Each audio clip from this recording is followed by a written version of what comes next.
Hey, this is Naga Canario, and I've been seeing a lot of basil posts online, and this one is due for some work, so I kind of figured I'd give some little hints and helpful hints to the new growers, and maybe to the people this is going to. I don't know how much that they know about, you know, and I'm damn sure I ain't gonna question them. So, but anyway, this is Thai basil. It has a propensity to flower more than a lot of the other strains. So yeah, you got to keep that managed. Everybody doesn't, you know, everybody thinks you put it in, you water it, you fertilize it, take care of it. But no, there's a little more maintenance with the basil. And when I say flowers, this is what I mean. Yeah, it kind of looks like something else. I'm gonna plead the fifth on that. So, but anyway, when this happens, you got to get rid of them. Matter of fact, this one is allowed to go further. If you see right here, these little here, they'll drop a seed, and then there's a flower. It'll look more like a real flower, like a little tiny little, can't think of a little white flower, you know. And but anyway,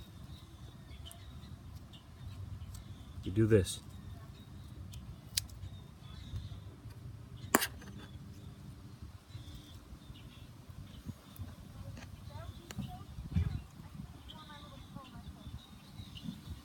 And yeah, I'm gonna say these. I use these for oil, basil oil. You take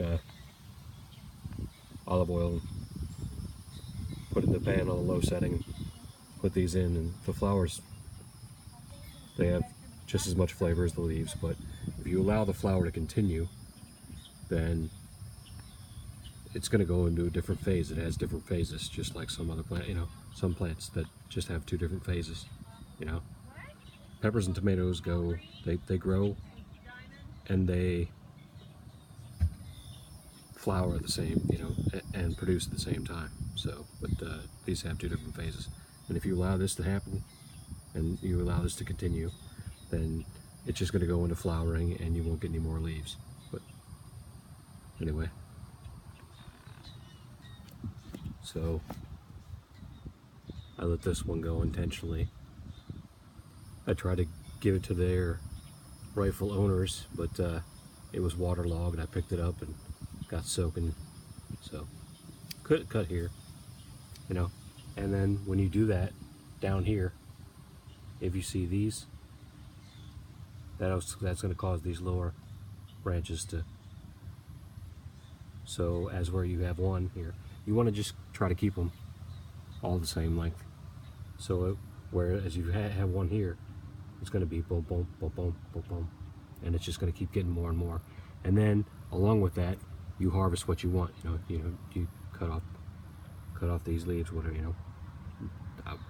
Never just give the plant a hatchet chop. You can probably pick maybe a quarter of this and get away with it, and it's just going to come back. But if you follow those rules, you'll have basil all season. I've seen all these posts about people having trouble. There's a little, another little flower here.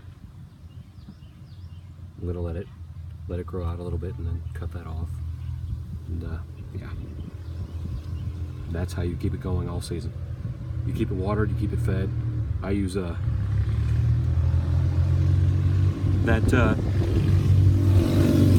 sorry, the motorcycles. This neighborhood, busy neighborhood, but that expert grower stuff for tomatoes and peppers, that's what I use on basil, because they're slow feeders. You don't really need to shove nutrition down them like you do with the peppers and the tomatoes. So, but little Epsom salt in the dirt, and just keep it watered. It's hot here in Savannah, so depending on where you live, your watering needs are going to be different. But Anyway, yeah, I can see another little baby. When you see this, just get them off there.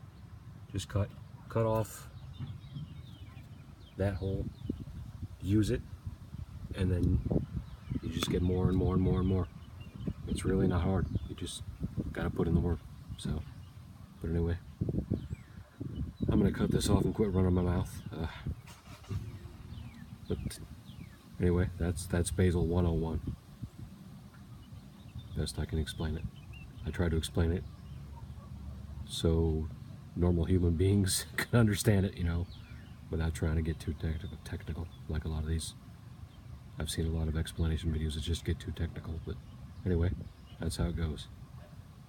This will be, I'd say, 3 to 4 days, and this will be where it's supposed to be. All right, everybody take care.